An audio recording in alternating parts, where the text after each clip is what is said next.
Selamat siang Ibu. Bagaimana kabarnya nih Bu hari ini Bu? Alhamdulillah sehat. Alhamdulillah sehat Bu ya. Ya.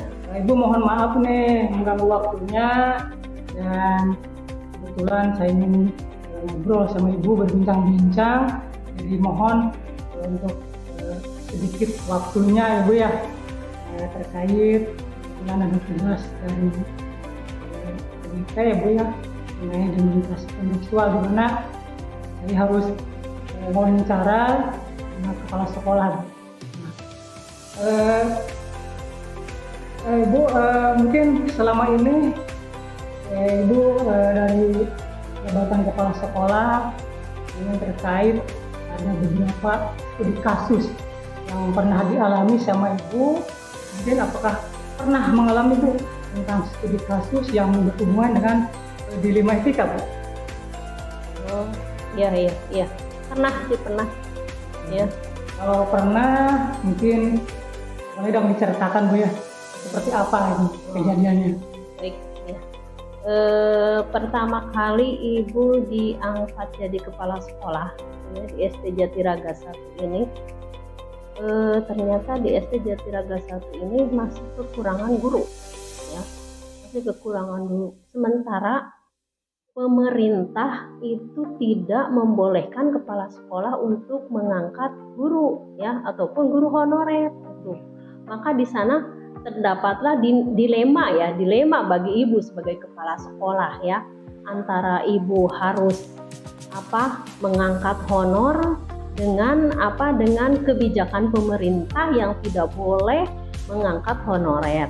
Nah, itu yang pernah Ibu alami itu jadi dilema ya untuk Ibu itu ya, dilema etika mungkin ya.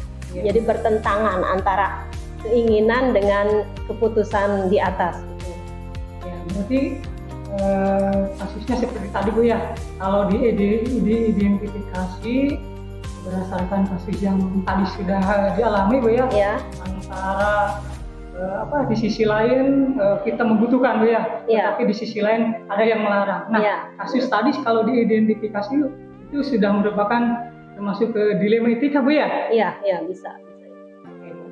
Nah, mungkin selama ini Bu, bagaimana ini Ibu menjalankan pengambilan keputusan di sekolah ya, terutama untuk kasus-kasus di mana ada dua hal kepentingan Bu, yang sama-sama benar, yang sama-sama mengandung nilai kebajikan. Iya.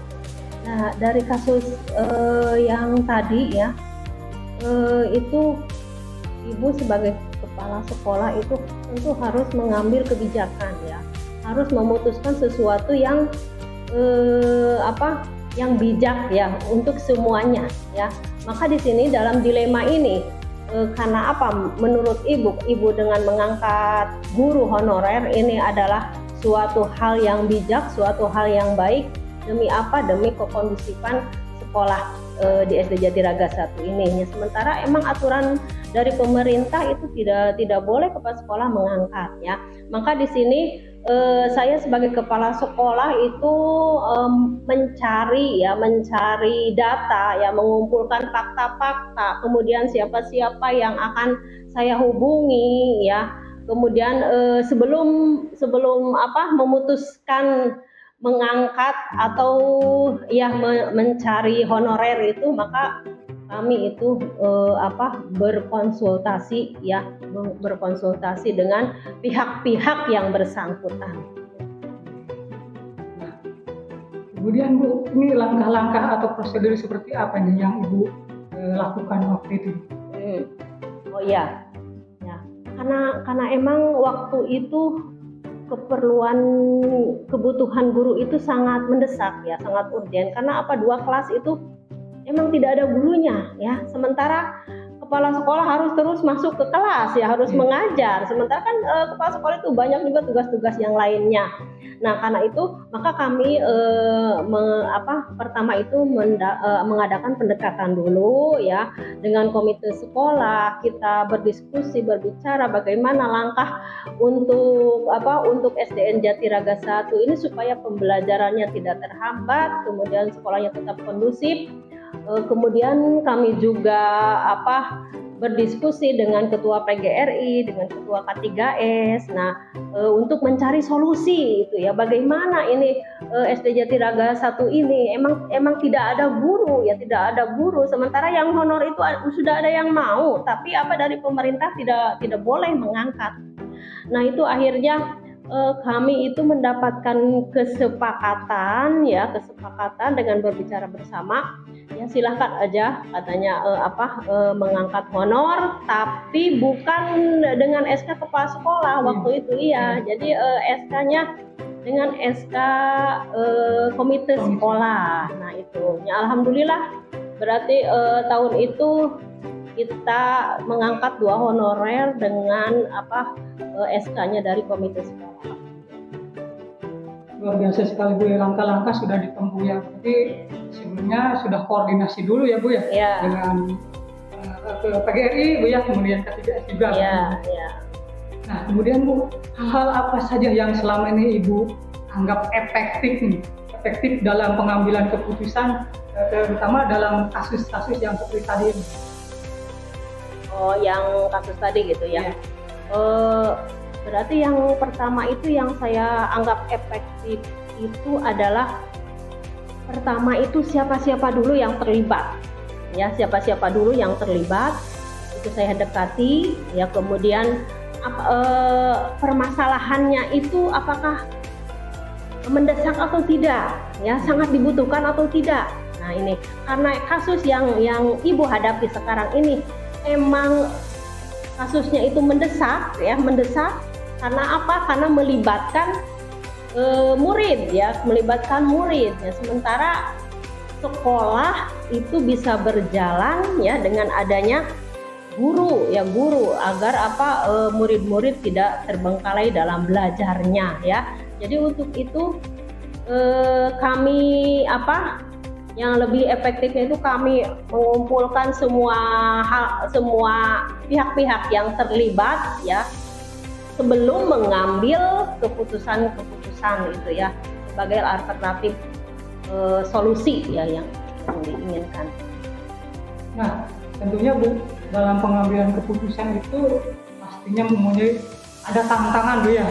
Ada tantangan dalam pengambilan keputusan dalam kasus yang hubungannya dengan dilema etika. Nah, hal-hal apa saja Bu yang menjadi tantangan waktu itu? Ya, mungkin kalau ini kadang-kadang ini dilema. Kalau menurut perasaan Ibu sendiri ada perasaan takut gitu ya. Karena ada perasaan takut, saya berarti telah melanggar aturan ya. Karena apa? Karena dari atas emang tidak boleh ya. Sementara di bawah emang keadaannya seperti ini dan harus kita mengambil keputusan secara bijak. Nah ini ya, kita kembalikan lagi jadi ke kebijakan sekolah masing-masing misalnya untuk mengambil keputusan yang keputusan itu harus berpihak pada murid mungkin kalau di sini ya saat yang urgent ini. Tentunya pengambilan keputusan itu harus berpihak pada murid dan berpihak pada orang banyak. Ya, itu berpihak pada orang banyak. Nah, Ibu, apakah Ibu memiliki sebuah jadwal tertentu dalam sebuah penyelesaian kasus dilema etika ini, atau Ibu langsung menyelesaikan di tempat, atau memiliki sebuah jadwal untuk menyelesaikannya dalam bentuk prosedur seperti apa nih yang mungkin sudah dijalankan? Ya. Itu sih tergantung pada kasusnya ya. Ada kasus yang harus kita buat jadwal, juga ada kasus yang spontanitas, juga ada kasus juga yang memerlukan proses di dalam menyelesaikan kasus-kasus tersebut itu ya.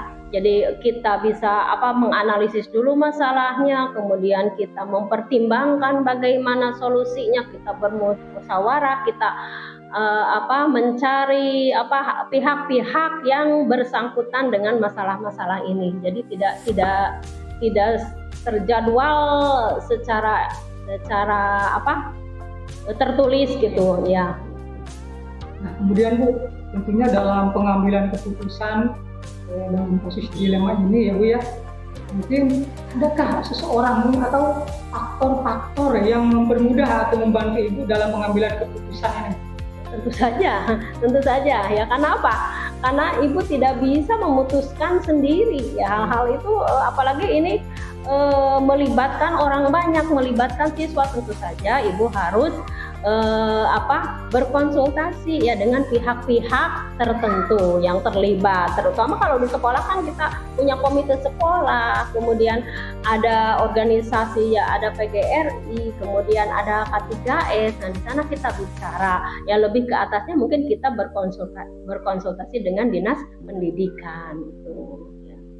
Ya baik Bu, kita sudah berbicara, sudah ngobrol Bu ya. Nah dari semua hal yang telah disampaikan sama Ibu ini, dalam pembelajaran apa yang Ibu petik dari pengalaman terutama dalam pengambilan keputusan di dilema etika ini? Pembelajaran itu bagi saya mungkin saya itu harus bijaksana mungkin ya Pak ya, itu ya. Mungkin harus bijaksana dalam mengambil keputusan, kemudian kita juga harus mempertimbangkan apakah keputusan itu memang harus sangat penting dan sangat dibutuhkan. Nah itu, jadi harus benar-benar ya, harus benar-benar dalam mengambil keputusan itu harus benar-benar bijaksana. Seperti itu. Jadi intinya ketika kita mengambil keputusan itu kita tidak bisa sendiri ya, tidak bisa sendiri. Kita ketika mengambil keputusan itu harus benar-benar dilakukan secara bijaksana Bu ya. Ya, bijaksana dan ya harus ada musyawarah ya dengan pihak-pihak yang terkait. Oke Bu, kita sudah banyak ngobrol nih kita dan terima kasih sudah kita ngobrol. Saya jadi mengetahui tentang tadi studi kasus dilema etika yang sudah disampaikan sama Ibu ya, dan mudah-mudahan kedepannya kita semua Ibu khususnya menjadi pemimpin yang bijak yang bisa mengambil keputusan berdasarkan nilai-nilai kebajikan. Terima kasih Ibu atas waktunya, mohon maaf. Sama-sama. Terima kasih Bu. Ya.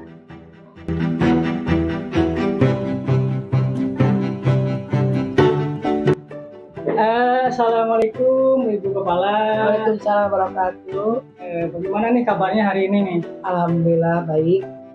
Alhamdulillah baik ya Bu ya. Ya. Nah kebetulan saya itu ada tugas dari CGP Bu ya. Ya.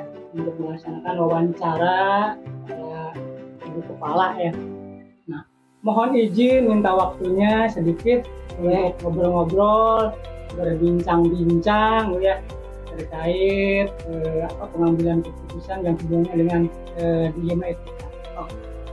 Baik Ibu Kepala, mungkin selama ini Ibu Kepala sudah cukup lumayan juga ya menjadi kepala sekolah di sini. Nah tentunya pasti menemukan ada beberapa permasalahan atau mungkin studi kasus gitu ya. Nah, mungkin adakah atau pernah mengalami studi kasus Bu yang hubungannya dengan dilema etika Bu? Ya, pernah. Pernah ya? Oke. Kalau pernah, tolong dong diceritakan seperti apa Bu kasusnya. Kasusnya diantaranya salah satu di sini ada anak usia 6 tahun setengah masuk ke TK. Padahal harusnya dalam aturan 6 tahun lebih di bulan tanggal 1 Juli boleh masuk ke SD. Emang sih aturan ada lagi itu 7 tahun, tapi mereka itu sudah 6,5 tahun. Yang menjadi dilema, oke, menurut peraturan harus bisa ke SD, ya. Tetapi anak tersebut kekeh ingin ke TK dulu. Jadi bagaimana kami menghadapi masalah seperti itu? Jadi kami terpaksa menerima anak yang umur 6 tahun setengah masuk di sini. Berarti ada persoalan ketika ada anak yang memang usianya itu seharusnya ke SD ya, tapi anak kan tetap kecil ya, ingin sekolah di sini. Iya. Mungkin harus ke SD Ya, tapi kan bagaimana Bu ya? Ya. Kalau anaknya kekeh ya, Bu ya. Bagaimana kita Kalau coba? dipaksakan juga ke sekolah SD mungkin dampaknya akan buruk juga. Nah, iya Pak. Oke, jadi selama ini bagaimana ya Ibu mengidentifikasi kasus-kasus yang merupakan dilema etika seperti tadi? Ya. Saya melihat dari sudut pandang moral dan hukum itu, namun jika masih ada dikatakan benar lawannya benar, masalah tersebut adalah dilema etika. Ya. Selama ini Bu, bagaimana Ibu menjalankan pengambilan keputusan di sekolah Ibu?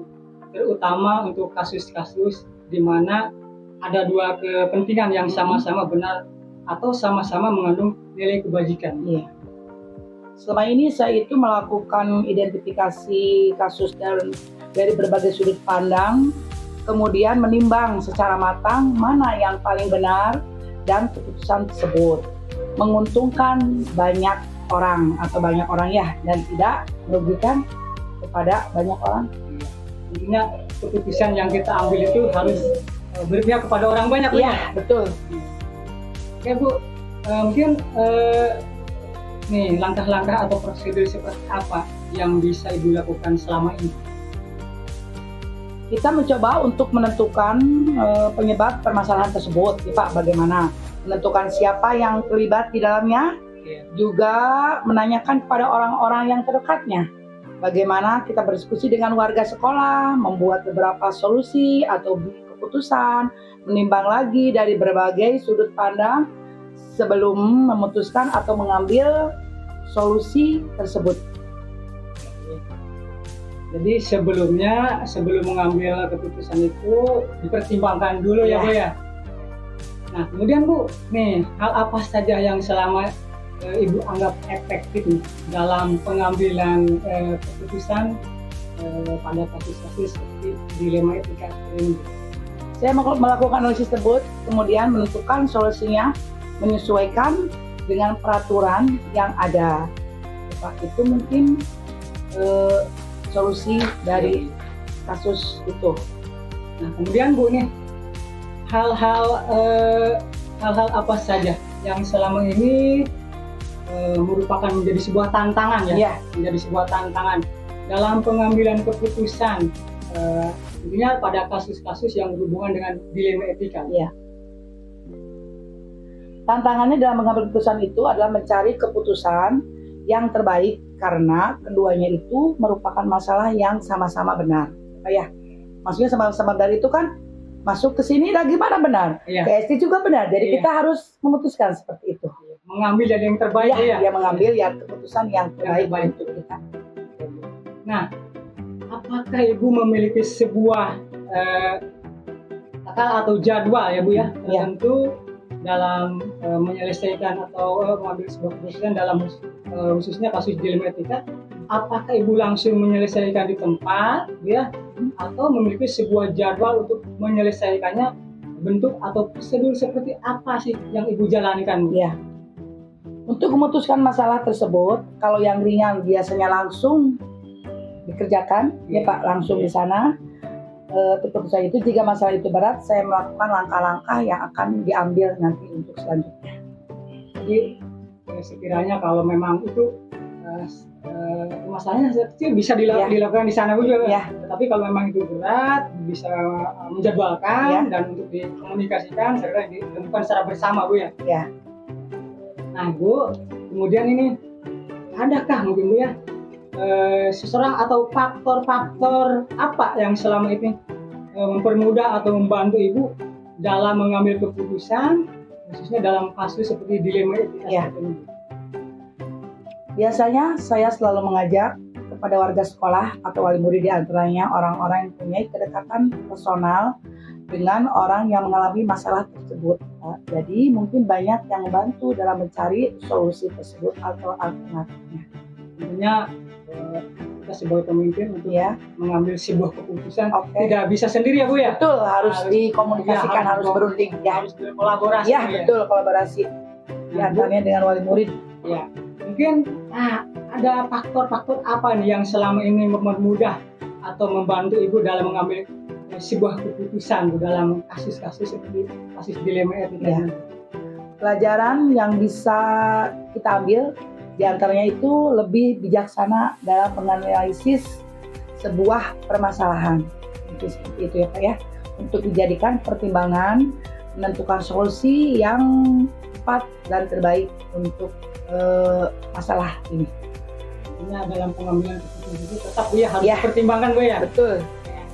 Nah ini Bu, kemudian nih Bu, dari semua hal yang telah kita disampaikan Bu ya, dari obrolan ini pembelajaran apa ya yang dapat Ibu petik ya dari pengalaman Ibu dalam mengambil sebuah keputusan.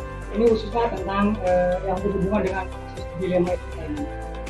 Jadi pelajaran yang saya dapat ambil, pelajaran yang dapat diambil, saya itu menjadikan lebih bijaksana dalam menganalisis sebuah permasalahan tersebut untuk dijadikan pertimbangan menentukan solusi yang tepat dan solusi yang terbaik untuk masalah ini.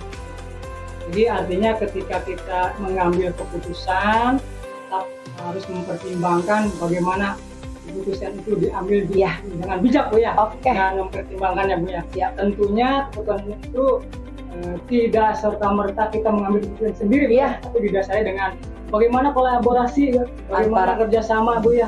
Nah, agar senantiasa keputusan yang kita ambil itu bisa membuahkan hasil dan berdampak bagi orang banyak. Ya, betul Pak. Oke Bu, mungkin kita sudah banyak ngobrol Bu ya. Iya. Terima kasih atas waktunya. Oke. Mudah-mudahan apa yang Ibu lakukan ke depan ketika mengambil sebuah keputusan itu selalu terbaik dan selalu bijak ya. Amin. Dan mudah-mudahan harapan Ibu menjadi pemimpin yang bisa mengambil keputusan berdasarkan nilai-nilai kebajikan. Terima kasih Ibu waktunya. Sama-sama. Terima kasih Ibu ya. Sama-sama Bapak.